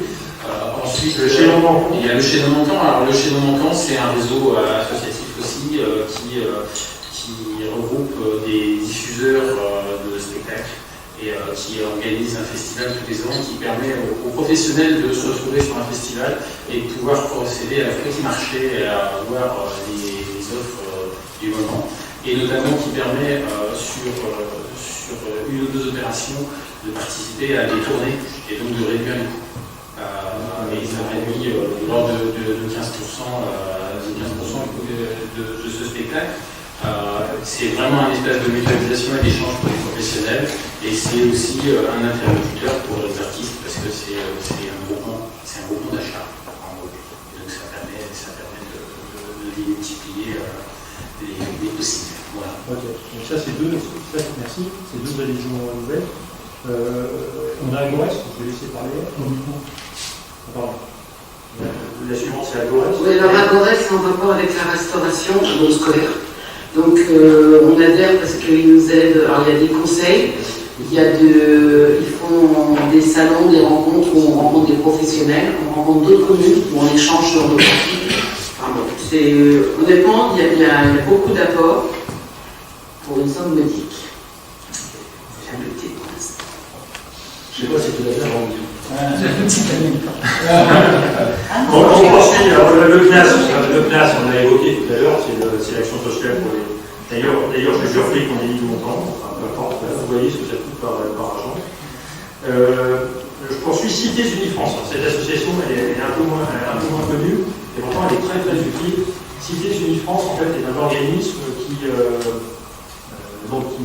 réunit des communes françaises qui sont engagées dans la solidarité internationale. Donc il y a un certain nombre de choses. Dedans, il y a un groupe qui nous intéresse particulièrement, qui est la Cité Unis France Mali. Donc ils sont en relation, c'est extrêmement intéressant parce qu'ils sont en relation directe avec les ambassades, en fait. Donc ça permet aussi d'avancer sur des projets. Ils organisent régulièrement des camps d'échange autour de la coopération. Donc c'est vraiment, c'est aussi important. Donc je propose qu'on poursuive avec Cités Unis France, 339 €. L'UDOM, c'est l'Union des comités des fêtes. Ça veut pas dire ça, c'est pas UDOM, mais c'est l'Union. C'est ça, organisation de manifestation. Alors, pourquoi adhérer à l'UDOM? S'occuper du fonctionnement des services, donc assurer un surcroît significatif de travail en présentiel et aussi en télétravail ou assimilé. Donc nous, on considère que les personnels soignants de la fonction publique hospitalière, il leur est attribué une prime exceptionnelle d'un montant de 500 €. Nous, on n'est pas dans ce cas de figure-là, mais on a quand même du personnel qui n'avait pas de personnel en première ligne, mais on avait ce qu'on appelle les médias appellent souvent le personnel en deuxième ligne. Je pense notamment les gens qui travaillent au niveau du CCAS, les RPSListes, le personnel de l'animation, contact les enfants des soignants. Donc, comment? Les accès, oui, bien sûr. Et donc, dans ce cadre-là, M. le maire propose une prime exceptionnelle d'un montant maximum de 300 €, soit qui soit attribué au prorata temporis à l'ensemble des agents titulaires et non titulaires ayant exercé leur activité en présentiel au regard du recensement effectué chaque semaine dans les services, et de façon forfaitaire, donc les gens dont je parlais tout à l'heure, sans prorata temporis aux agents titulaires et non titulaires ayant été confrontés à ce surcroît de travail significatif, qu'ils aient été en présentiel ou en télétravail. Voilà, cette prime sera octroyée sur la période de confinement, c'est-à-dire du 17 mars 2020 au 10 mai 2020 inclus, et fera l'objet d'un arrêté individuel. On précise aussi, M. le maire précise que la prime exceptionnelle sera reversée en une seule fois sur la paie de juillet 2020 et qu'elle sera exonérée d'impôts sur le revenu et de cotisations et contributions sociales. Voilà. Merci. Est-ce qu'il y a merci Pierre pour la présentation. Donc, ça a également été présenté au comité technique lundi. Ça a été voté à l'unanimité, la mise en place de cette prime avec les conditions telles que décrites. C'est aussi important de pouvoir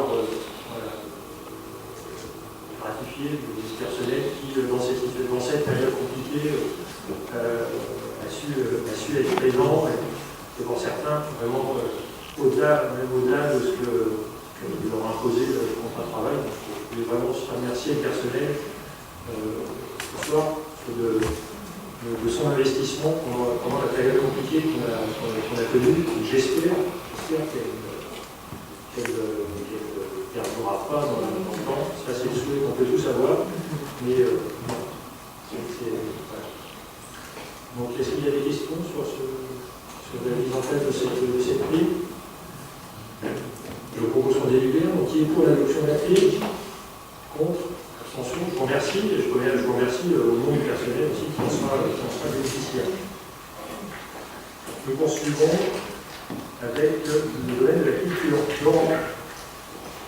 Oui, donc c'est une proposition de la commission culture de faire procéder à quelques ajustements sur les tarifs pour la saison 2020-2021. Et notamment quelques introductions, quelques nouveautés, l'introduction d'un tarif abonné.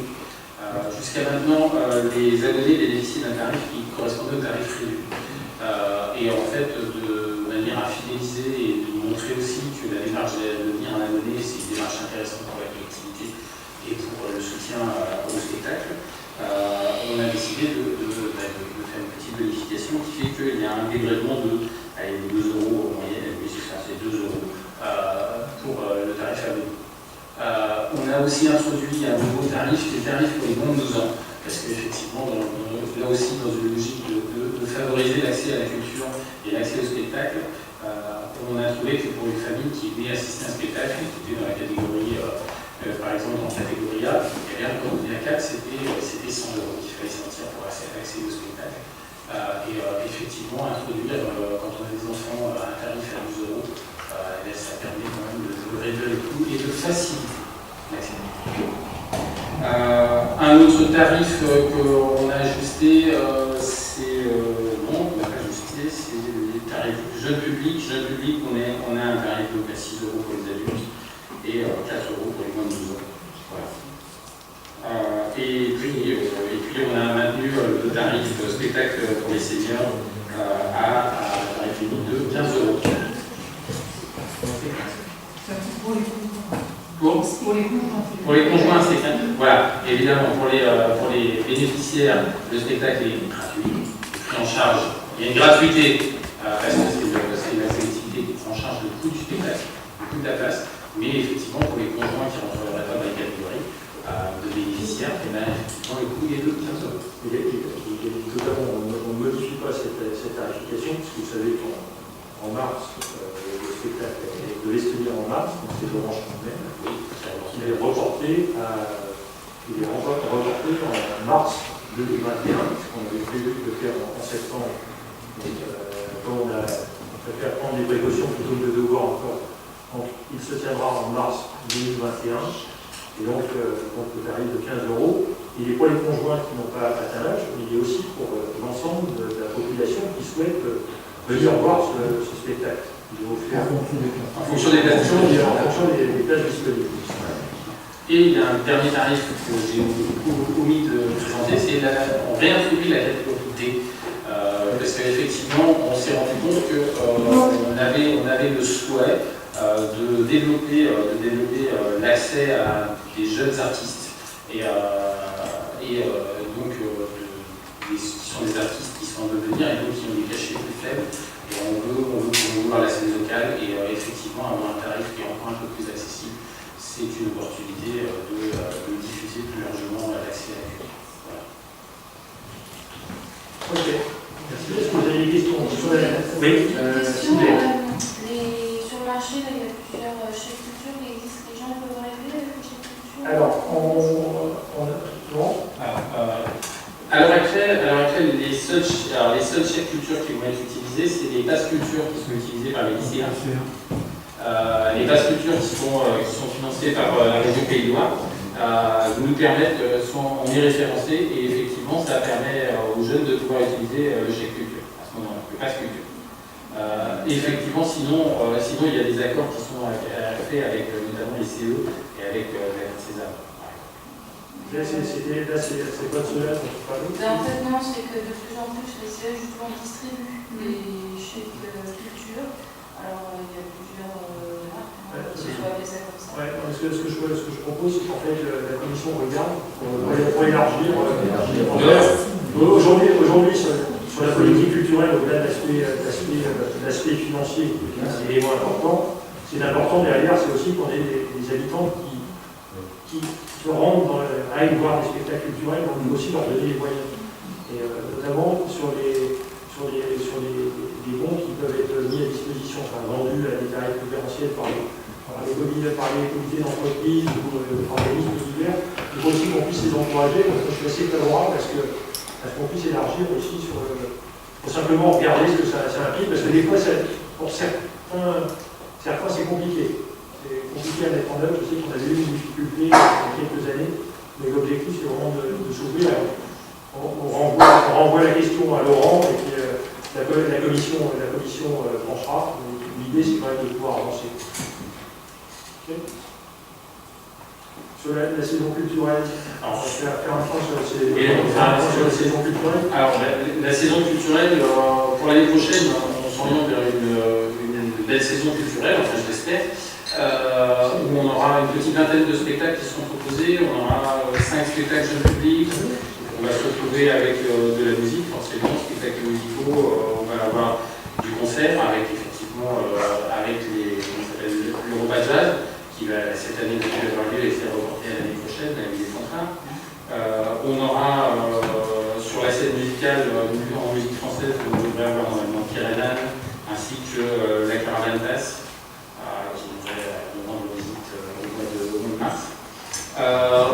Deux spectacles, bien sûr, aussi dans le cadre de Médéania, un spectacle jeune public et puis un spectacle d'ouverture le vendredi soir, donc qui sera à BD Concert normalement, de permettre un cours de négociation avec les artistes.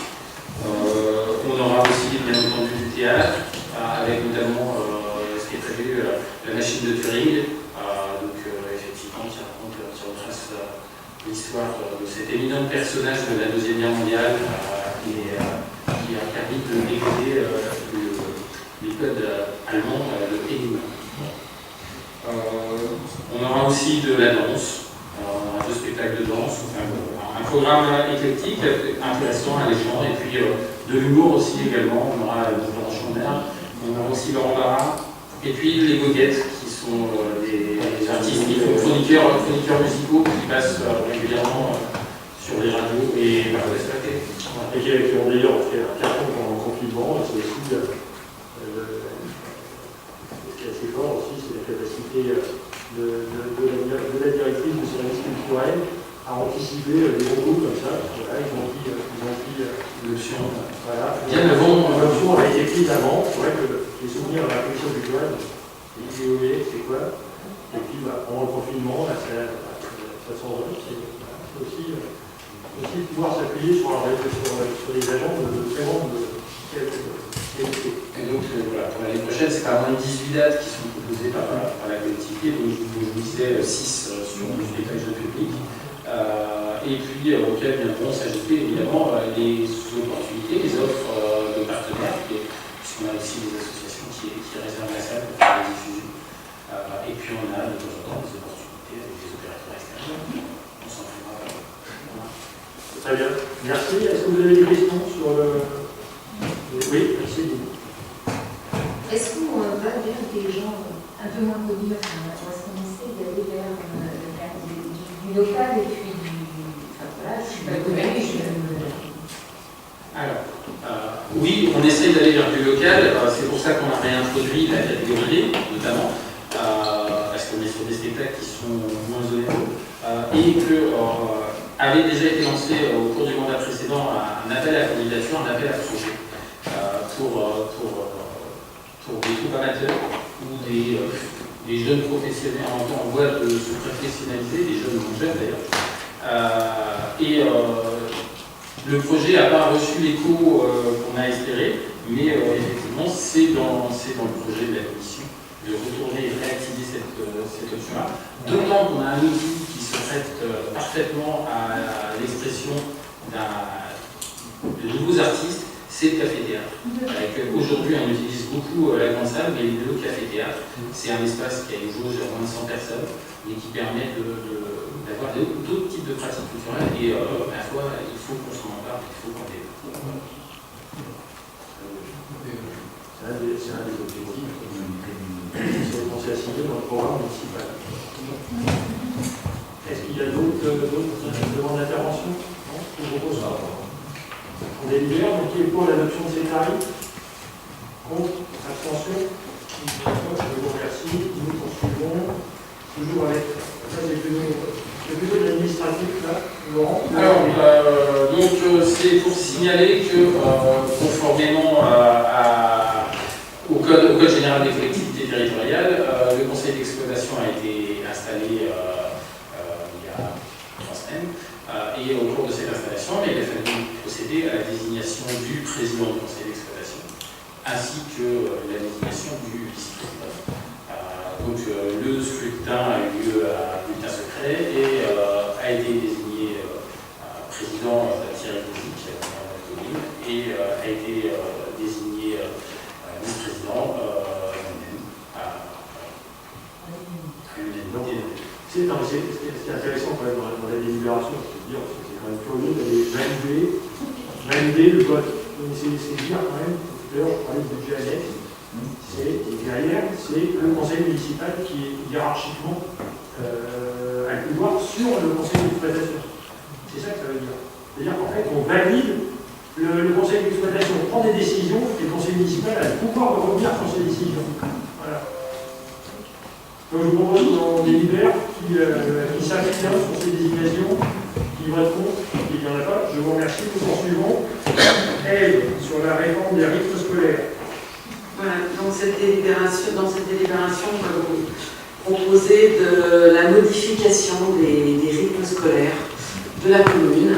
Donc vous savez, depuis 2014, on était sur la commune à 4 jours et demi. Depuis à peu près 2 ans, on sent bien que ça pose problème à beaucoup de parents. Donc la SCPE a fait un sondage encore en début d'année. Et les résultats, voilà, vous les avez. 59% des familles souhaitent revenir à 4 jours. Et dans les 59, il y en a 58% qui souhaitent même le faire dès septembre 2020. Donc voilà, à l'origine, on avait dit qu'on suivrait l'avis des parents. Hein. On souhaitait la mettre en place qu'en 2021 pour avoir le temps de s'organiser, parce que c'est tout un bouleversement. Changer beaucoup de choses, hein. Il n'y a pas que les écoles, il y a les services techniques, le nettoyage, enfin bon.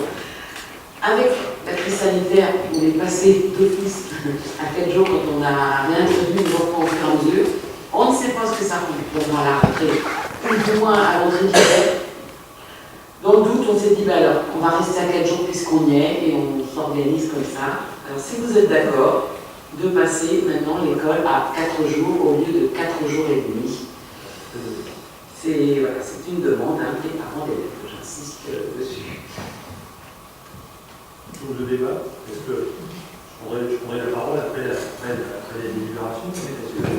Oui, Gilles. Donc, on se rangera forcément derrière la majorité qui a voté dans les 59%, même si nous, notre idée politique, elle est d'affirmer les 4 jours et demi.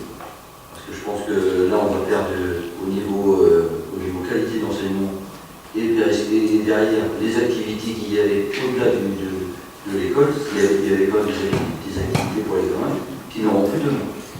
Aujourd'hui, je pense qu'on vote un confort. Enfin, moi, je le dis comme ça peut paraître un petit peu brusque, mais sur le fond, je dis qu'aujourd'hui, il faut pas se tromper dans les débats. On est tous responsables de notre société, de laquelle nous organisons demain. Je pense qu'on veut nous pousser sur des systèmes. Je pense qu'on va rentrer dans des débats après, plus tard, on verra. Mais on a l'impression que on peut passer à ça. Et d'ailleurs, au départ des 4 jours et demi, pour tout vous dire, il n'y avait pas aussi l'adhésion, franchement, de toutes les collectivités. Ça a été des débats dans beaucoup de communes qui n'avaient pas de structures comme les nôtres pour organiser des temps scolaires, des dates qu'on appelait. Et donc ça posait des difficultés. Et on sent bien qu'il y avait aussi peut-être pas la volonté de pouvoir la mettre en place. Nous l'avons mis en place. On était fiers de notre projet. Aujourd'hui, c'est une déception, je le dis franchement. Moi je dis que demain, peut-être que les gens aujourd'hui qui vont se réjouir du temps qu'ils vont avoir à l'école, ils vont peut-être déchanter demain, parce que ça va être une autre organisation pour les parents, pour retrouver aussi des modes de garderie, et ça va perturber certainement des choses. Mais forcément, ils auront fait un choix, peut-être si demain, s'ils le regrettent. Le regret que j'ai aussi derrière, c'est, je pense, aux autres familles, parce qu'au-delà des 59%, les autres familles qui ne se sont pas forcément, c'est peut-être celles qui sont plus en difficulté. D'ailleurs, on voit bien pendant le confinement, on a un nombre de gamins qui ont décroché du égard en plus à la fracture numérique, parce que les familles n'étaient pas forcément équipées, même si on disait qu'il y avait un faible pourcentage, qu'on a mis ici ou là des tablettes dans les foyers, qu'on a mis des moyens techniques et informatiques. Moi, je ne suis pas persuadé. Je pense qu'aujourd'hui, il y a beaucoup de gamins, c'est inéluctable. Voilà ce que je voulais dire. Merci. Il y a d'autres demandes de prise de parole. Manuel, et puis après, Sylvain. Je suis d'accord avec tout ce que j'ai dit. Je voudrais rajouter quand même l'aspect dramatique des choses, c'est la case du cadrage national de l'éducation. Enfin, ça s'appelle éducation nationale aujourd'hui, et avec la mise en place des 4 jours, on a laissé la possibilité aux communes de choisir de rester à 4 jours et demi, à 4 jours, de s'organiser comme ils voulaient pour les temps d'activité périscolaire, avec forcément sur les territoires des différences entre des territoires les plus riches, entre guillemets, qui pouvaient proposer des activités de qualité, pour les infrastructures qui permettaient d'accueillir les enfants, et les communes plus en difficulté qui ne pouvaient pas accueillir tout ça. Donc la casse de ce cadrage national, ça me paraît quand même dramatique. Donc effectivement, je regrette aussi de repasser à 4 jours, parce que quand ça a été mis en place, c'était quand même sous les conseils aussi d'une chercheuse en chronobiologie, qui avait quand même avancé tout un tas d'arguments sur les 5 demi-journées, le cours le matin, on a retrouvé là où les enfants sont plus propices à être réceptifs à toutes ces applications. Donc, merci. Sylvain. C'est tout à fait dans cet axe-là. Moi, je rejoins Gilles et Emmanuel également. Donc, ne pas oublier qu'on parle vraiment du rythme de l'enfant. Là, c'est quand même ça qui est le plus important à la base sur le fait d'instaurer ces 4 jours et demi. On va regarder ça. On l'a quand même constaté pour ceux qui sont parents et concernés pendant le confinement par rapport au programme qui ont pu être transmis pour l'accompagnement de la continuité scolaire. Les fondamentaux étaient bien donnés pour les activités du matin. Et on a vraiment vu la différence effectivement sur l'attention que l'enfant pouvait avoir le matin et l'après-midi. Au-delà de ça, voilà, c'est vrai que c'est un peu dommage, surtout que le corps enseignant avait effectivement reconnu que pour le rythme et le bien-être de l'enfant, c'était quand même mieux de rester sur cette durée. On est là plus sur les dépenses personnelles, on va dire, que sur le. Est-ce qu'il y a d'autres personnes qui souhaitent intervenir? Oui, Martial. Ouais, demain, en fait, je pose un micro. Demain, ils ressortent une seule, ils refont le tour, et là, les gens changent d'avis parce qu'on va leur demander d'aller au travail de plus en plus. Est-ce que la commune peut faire demi-tour comme ça, en fait, en bloc? Alors, je vais apporter un élément de apparemment, ils changent d'avis tous les ans. Donc, au bout d'un moment, il faut aussi prendre ça dans la balance. L'année prochaine, est-ce que la commune va faire marche arrière? Alors, merci pour ces interventions. Je partage. On va avoir l'occasion d'y revenir. On va avoir l'occasion d'y revenir dans quelques instants. C'est pour ça que le débat, c'est bien d'avoir avancé. Sur la question que pose Martial, une position très différente de ma part, en maire, il est hors de question qu'on rebascule un système à c'est très clair, on ne peut pas. Derrière, quand même, ce que je voudrais rappeler, c'est qu'il y a une décision, on l'accepte, et c'est aussi la décision qu'on avait prise de se dire on est aussi là, on est les représentants des habitants pour des raisons personnelles sur lesquelles on n'a pas, en tant que maire, je ne suis pas à juger. Je ne suis pas à juger, de bien fonder, de comprendre que dans les organisations personnelles, il faille plutôt aller sur 4 jours aujourd'hui. Pourquoi? Parce que Arnage n'est pas une commune qui est complètement isolée. On est dans un cadre un peu plus global, et notamment sur la métropole. Aujourd'hui, sur la métropole, il y a plus de 3 communes qui sont à 4 jours et demi. Ça pose des difficultés. Notamment en termes d'organisation. Par exemple, l'éducation nationale, pour rebondir sur ce que disait Emmanuel, a laissé le choix. C'est aussi, on voit la responsabilité de l'éducation nationale dans la décision de l'État. Il aurait été beaucoup plus simple, quand la décision a été prise, de dire c'est quelque chose pour tout le monde. Simplement, on a laissé un no man's land, l'État refuse de prendre ses responsabilités, pas de décision, on renvoie au maire, aux conseils municipaux, aux collectivités, des décisions, et donc on se retrouve avec deux systèmes qui cohabitent. Il faut savoir qu'aujourd'hui, un enseignant des écoles, un professeur des écoles, c'est le terme, non, c'est professeur des écoles. Un professeur des écoles qui est absent un mercredi, l'éducation nationale est incapable, est incapable de remplacer. Donc derrière, c'est les collègues qui se partagent les enfants de cette classe. C'est-à-dire qu'en fait, et l'éducation est incapable aujourd'hui de répondre à cette demande. La deuxième chose, c'est vrai qu'on a, sur Arnage, c'est vrai qu'on bénéficie d'un certain nombre d'équipements qui permettent la pratique sportive, culturelle, mais pour certains, il faut, pour certaines activités, il faut aller dans d'autres communes. C'est vrai que quand vous voulez aller sur le Mans, ça se tient le mercredi matin parce que la ville du Mans, la ville centre est à 4 jours, c'est compliqué, parce que ça oblige aussi à des modes d'organisation qui sont différents. Par contre, moi je veux qu'on soit très clair, c'est, et le dernier point, je reviens après sur le... c'est aussi le personnel qui est derrière. Parce que là, j'ai toujours dit, le fait de repasser 4 jours et demi à 4 jours, ça impacte la moitié du personnel municipal. Ça impacte la moitié du personnel municipal. Près de, il y a 130 agents, ça en impacte 70, parce que c'est l'organisation de l'accueil périscolaire, c'est l'organisation de la restauration, c'est l'entretien des locaux, c'est les centres de loisirs qu'il va falloir remettre en place le mercredi matin. Donc ça impacte directement ou indirectement près de la moitié du personnel. Donc, je le dis très, très fermement et clairement, il est hors de question qu'on revienne sur cette décision. Si on passe à 4 jours, on ne pourra pas demain se dire on repasse à 4 jours et demi. Enfin, et à un moment, on est aussi, il faut être respectueux du personnel. C'est le point suivant. Et puis, ce soir, j'ai une pensée élue, je vous le dis, c'est pour les associations qui sont engagées, qui sont investies dans l'organisation des 4 jours et demi, pour aussi proposer des activités aux jeunes. Je suis fier d'avoir fait découvrir l'association Minéraux et Fossiles aux jeunes d'Arnage. Je suis fier que les petits Arnageois ils aient pu aller travailler avec la Maison de l'Europe. Je suis fier qu'ils aient pu aller découvrir le tennis de table avec l'USA. Voilà, il y a quand même aujourd'hui, c'est aussi des structures qu'on va peut-être en difficulté. Donc il faut aussi bien mesurer tous les champs. Après, je comprends, je vous dis, pour des organisations personnelles, et ce qui est clair, c'est que on ne pourra pas revenir comme ça si demain on nous dit un retour à 4 jours et demi, ou alors c'est une décision nationale et on avance, ou alors on reste comme on est. Mais malheureusement, on voit bien que la décision de passer à 4 jours, aujourd'hui, elle s'impose au vu de l'organisation territoriale. Est-ce qu'il y a on va revenir sur ce sujet.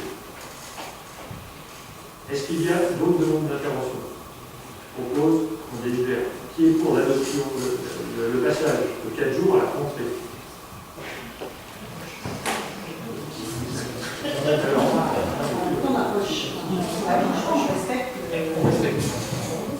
Qui s'abstient?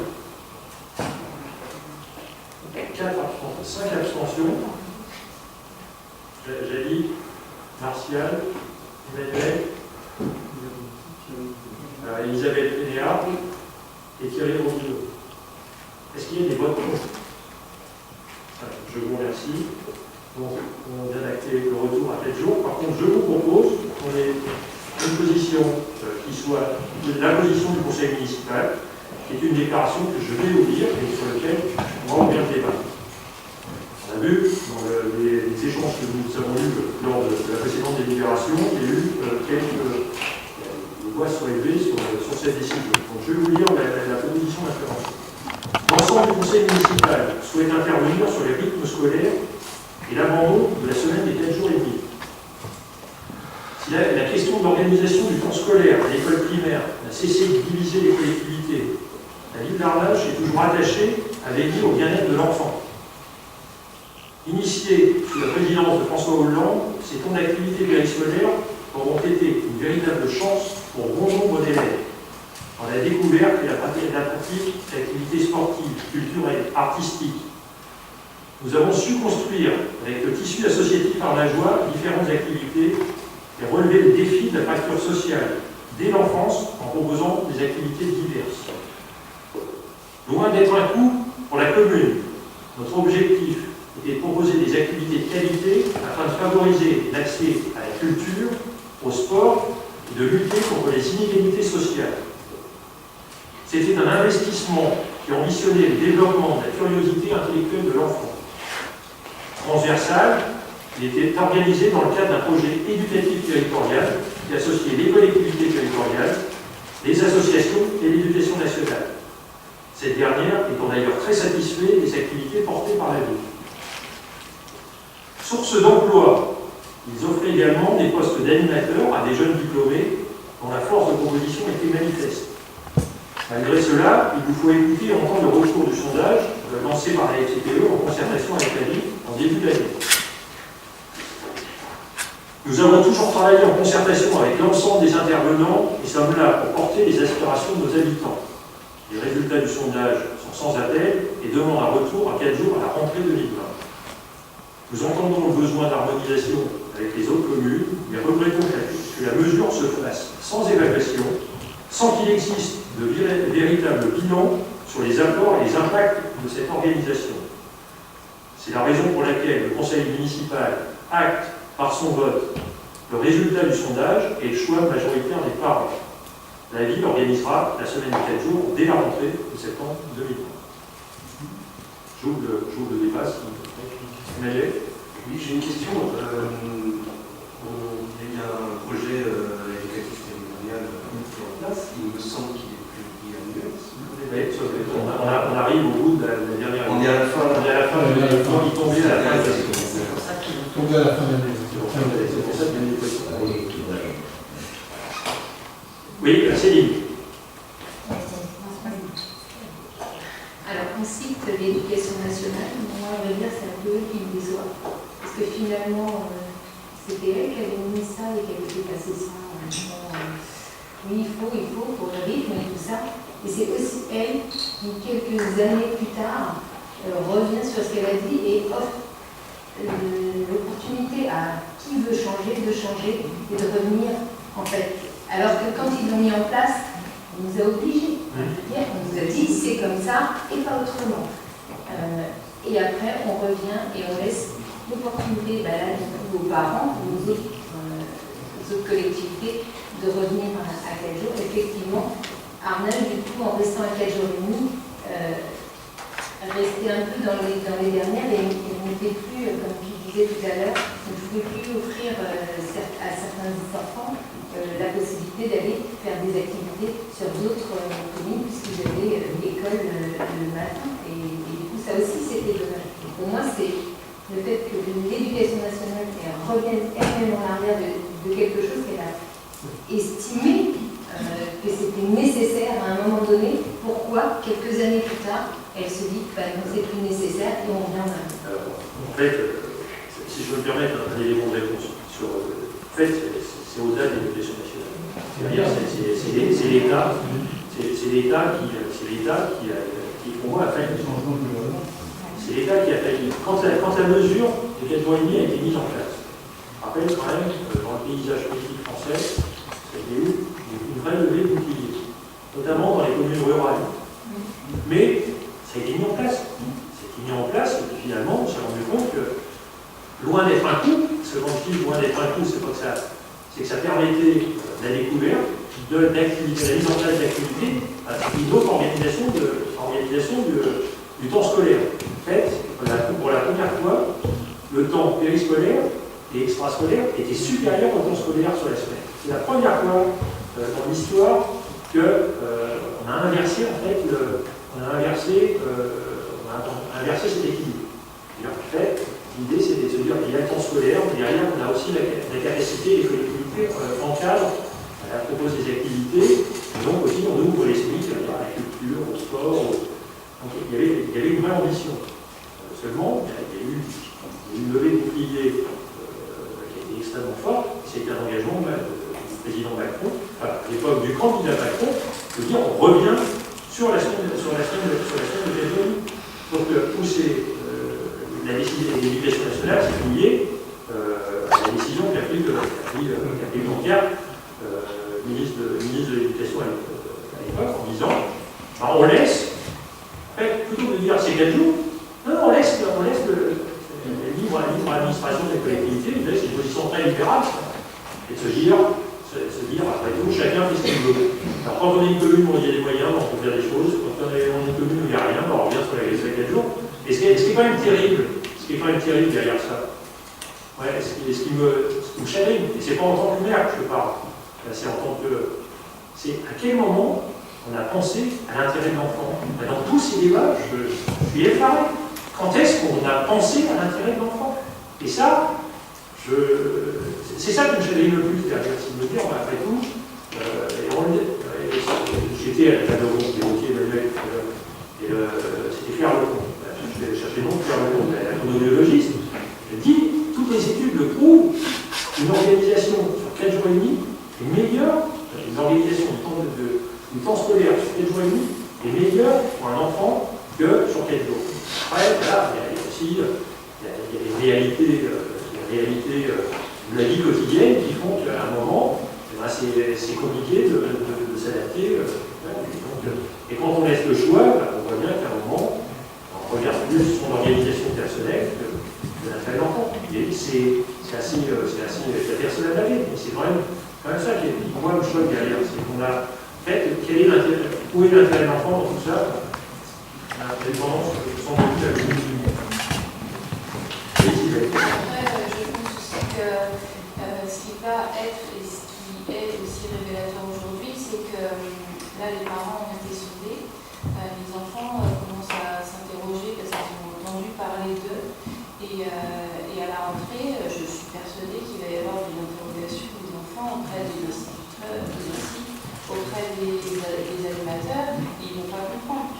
En étant concernés en tant que parents, moi je dis voilà, mon enfant il dit mais pourquoi on passe à 4 jours, on va plus faire les animes. Enfin, voilà, et les enfants eux-mêmes ont été écartés un peu du débat, tout ça, donc du coup, voilà. Mais bon, c'est pas à eux de décider non plus, mais quelque part, ils sont les premiers concernés aussi, et finalement, ils n'ont pas été sondés pour autant.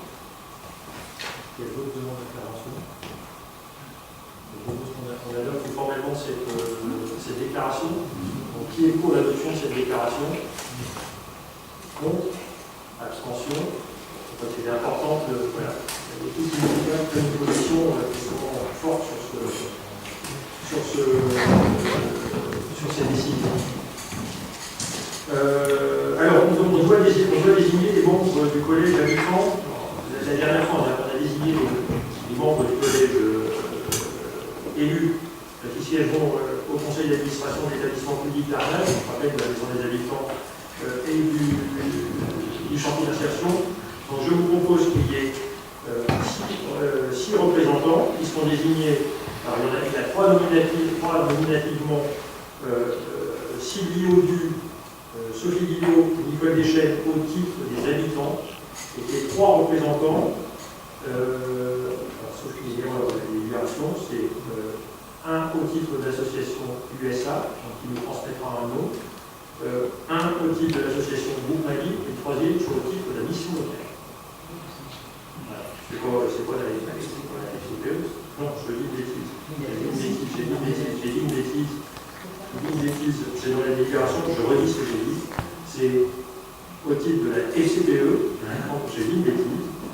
C'est pas au titre de l'association USA, c'est au titre du groupe Mali, on est d'accord. Le troisième, c'est que ce soit au titre de la mission locale, et qu'il y ait 3 candidats nominatifs qui soient nommés au titre des habitants et des usagers, donc Sylvie Oudou, Sophie Guillot et Nicole Deschênes. Quand les organismes nous auront transmis les noms, je vous les donnerai. Voilà. En fait, on a désigné qui sont les représentants associatifs, quelles sont les structures associatives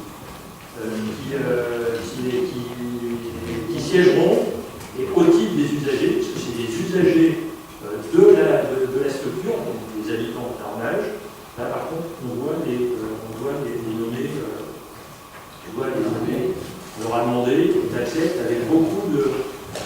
On va le dire pour certains, qui avec beaucoup de satisfaction. Est-ce qu'il y a des questions sur les délibérations? Donc, je propose qu'on adopte. Donc, qui est pour? Contre? Abstention? Je vous remercie.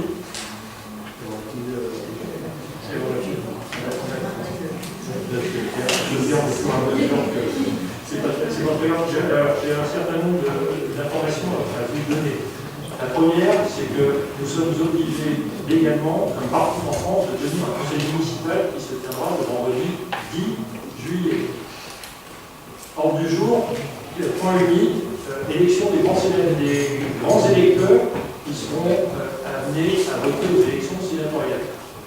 Donc, c'est un conseil municipal qui va durer quelques minutes. En fait, au sein du conseil municipal, il faut qu'on désigne 15 représentants. Parce que pour avoir commune on est dans la strate 5 à 9 000 habitants, on a 15 sièges.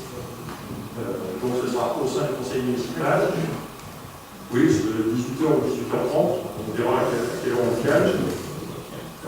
Ce que je voulais quand même dire, c'est que pour les candidats, pour les grands électeurs qui seront désignés, vous avez l'obligation, et vous mettez une croix sur votre agenda, d'être disponible le dimanche 27 septembre. C'est-à-dire qu'en fait, la personne qui est désignée grand électeur qui ne se déplace pas a une amende. Ça, c'est un motif. Les grands électeurs doivent se monter les listes, on les établira, donc on se réunira le 10 juillet. Je propose 18h30. S'il y en a certains qui sont partis en vacances, faire des coopérations, c'est important, parce qu'on est la moitié du quorum. C'est vrai que c'est les petits conseils municipaux, des fois le temps de déplacement est plus long que 18h, ça va être 18h arrange tout le monde. Non, il y a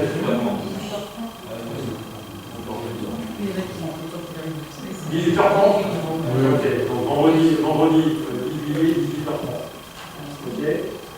Est-ce que vous avez d'autres informations sur les dates auxquelles vous avez communiqué? Non. Il est 21h, le jour de la session du conseil municipal. Merci de votre participation. C'était extrêmement dynamique dans les prises de position. Bravo. Pour un second conseil municipal, c'est extrêmement encourageant. Merci. Bonne soirée.